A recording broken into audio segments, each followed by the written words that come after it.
Time for Copywriting 101 here at Email Copy Boss. We're just answering a question that came in from one of our subscribers, which was, what are some basic tips to become a better copywriter? And this is applicable to all of us, even those of us who are pretty good. I think we can always take a look at the basics and make sure we're doing the stuff that's required to really be a good copywriter. So I'm going to make a couple of quick points and give you a little bit of detail. 7 to be precise. The first is that your writing should be conversational. As much as possible, you want your conversation, or your copy rather, to sound like a one-on-one conversation with your ideal target customer, the person most likely to buy from you, the person who most likely needs what you provide and will benefit from it. And you write to that one person. A lot of people make the mistake of writing to a general audience, or as if they're speaking from a stage to a bunch of people. And when your reader is reading, it's just him and you, or her and you, having a conversation on a web page or in a letter, an email, and it should read that way. That's the most persuasive way of communicating anyways, like a one-on-one sales conversation or a one-on-one talk. That's how you're able to get into the emotions that are appropriate for making a sale, for the most part.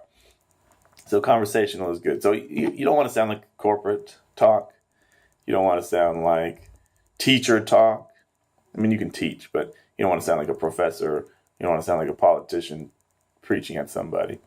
You really want to sound like a friend, a slightly more experienced friend who's giving some advice.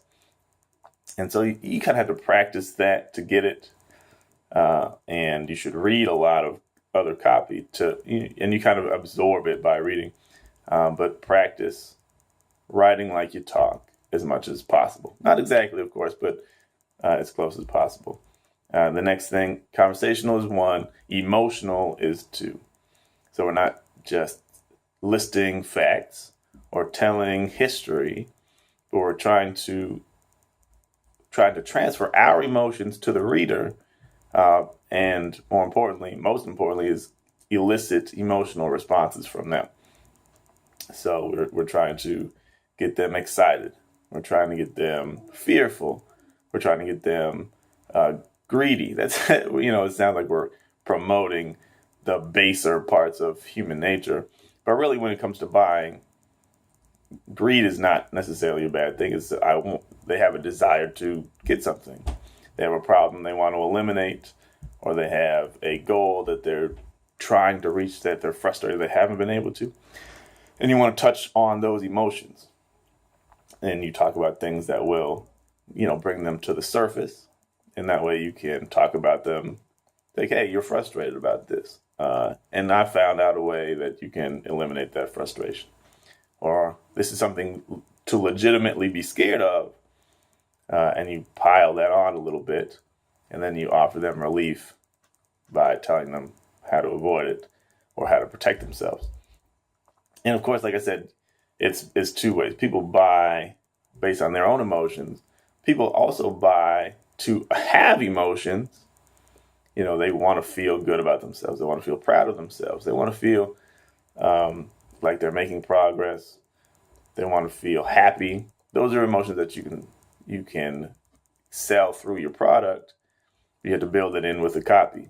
Your copy will tell them how the product will make them feel like the 20-year-old version of themselves, which we all kind of want when you get old like me, or whatever. But you sell them an emotion, and you sell them through emotion, but you also can sell them on your own emotion. If you can convey in your copy that you're excited about something, or that you're a little bit nervous about something, but you found a solution, you can transfer that to the reader, and it will help you convince them more, or you can communicate better with them when they can feel your emotion coming off of the page. So again, that kind of takes some practice, but it's something you should strive for.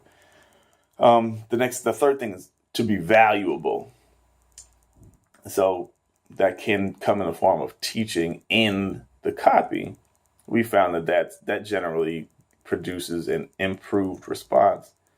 In my own research, I've found 25 to 40% increase in response when you add an educational element right inside the copy, where in the marketing piece, the reader becomes smarter than they were before. They learn something new. And in and of itself, there's value in the marketing piece, even if they don't buy from you. So there's value in that, in value in the piece. And you should be definitely conveying that there's value in the thing that you're trying to sell them, or that they should take advantage of. So, but you focus on that. So, not just talking to talk, not just talking to stay in touch, or anything like that, but you're trying to introduce value to their lives. So you can introduce value in the copy, like I said, by teaching them something that they didn't know, teaching them something that they can use, but also by creating value or building up value in the thing that they need to buy or the thing that they need to do. So you focus your copy around, like, you open it up with a big idea to grab their attention, and you lead them towards the value that they're going to get from buying the thing that you're selling. So you say conversational, emotional, valuable. The fourth thing is unconventional. I'm just trying to go with things that end with O today. So unconventional is you need to say something unique, or you need to say something familiar in a unique way. Otherwise, the reader will assume that they know what you're saying, and they'll stop listening. They'll stop reading. They don't really need to hear the same thing over and over again, unless it's a funny joke that they love. But if you're trying to sell them something, you need to show them something they haven't seen before, or show them a different side of something that they have seen before, and why they need to think about it differently, why they need to do something different about it. So I always recommend that copywriters read a lot. You read a lot of copy, but you should also read current events, stuff that's going on, and things that your audience is reading, so that you kind of know what they're thinking about, you know what's important to them, and you know what they've already read, what they've already seen. And then that way you can say something different, or you can tag on to something that they're familiar with, which is important for them to recognize what you're talking about and to be able to resonate with it. But you want to take what they've seen and flip it on its ear, say something different about it, approach it from a different angle, or just go deeper. This is what you haven't learned about the thing that you've been hearing about, the side that you haven't heard about. So that's how you keep their attention. That's how you get them to act differently, is by showing them something different. You don't want them to do what people's customary behavior is, to read and move on, or ignore entirely. You want them to read and keep reading and take action. So you need to present them with something that they haven't seen before. So then the next thing is, to that point, actionable. You need to tell them that there's something they need to do in order to get the benefit, the value that you were talking about earlier. So that's what makes it different from any other kind of writing, is we want to persuade you to take action. And how do you do that? It's by doing the things we talked about before. You get them emotional, you show them a benefit or a value that they can have, and then you make it urgent for them to take advantage of it, and you tell them how to do that. So how do you do a good job of making your copy actionable? I think it's just that. Build a lot of value, and then tell them exactly what they need to do, and tell them exactly what they'll get when they do that. So again, this is something that you can read if you check out good copy. We try to share a lot in the email copywriting corner group. Share swipes where you can kind of see how this plays out. But something for you to think about. Always be aiming for the action, the call to action. You're always driving towards that. You need to have credible copy. So every time you make a claim, try to back it up with some sort of proof. Don't just say, I can make you a millionaire, and then leave it at that. Because why should I believe you? You can give me evidence of 20 people you've made millionaires. Or you can give me a testimonial from somebody who you have made a millionaire. Or the CNN report about how you're the millionaire.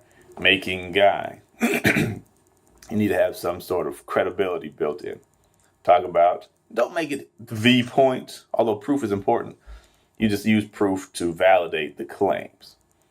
Whenever, and validate who you are, the value and the expertise that you bring. You prove it. You validate it with some sort of evidence that you know what you're talking about.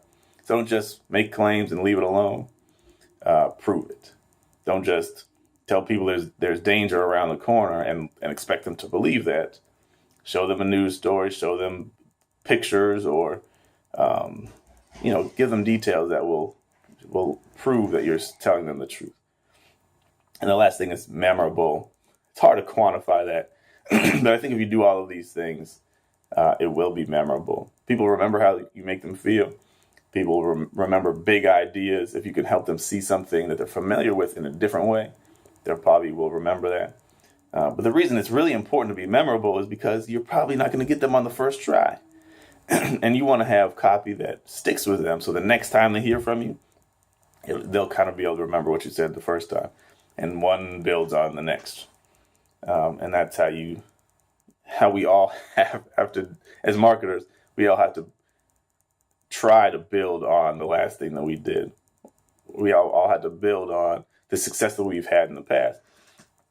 Otherwise, you start from scratch every time, and you're losing, you're sacrificing or forfeiting any momentum that you've had. So try to make something that is not going to be easy for them to forget. The more value you can add, the more likely they are to remember you. In most cases, the more controversial you can be about something that they care about, the more likely they'll remember you. And so you do those things so that you have some staying power in the market. And also it's like, if they remember it, even if they don't get a next marketing piece from you, if it sticks with them, they may come back and say, what was that thing that Donnie told me about? Let me go back and look at that piece. Or I really want to handle the problem, fix the problem that he was telling me about. I'm starting to see validation of his point. And then I want to take some action. So, like I said, it's conversational, emotional, valuable, unconventional or unique, actionable, credible, memorable. And I know this is kind of quick, but those are points that are very valuable. And we can get into some more details. If you're in the Facebook group, which you should be, we'll definitely talk about any of these points more in depth. You can also leave comments below. I'll be happy to answer. And if you have any more questions that you'd like us to answer in a future video, feel free to put those in the comments also, and we'll try to do that for you. So thanks.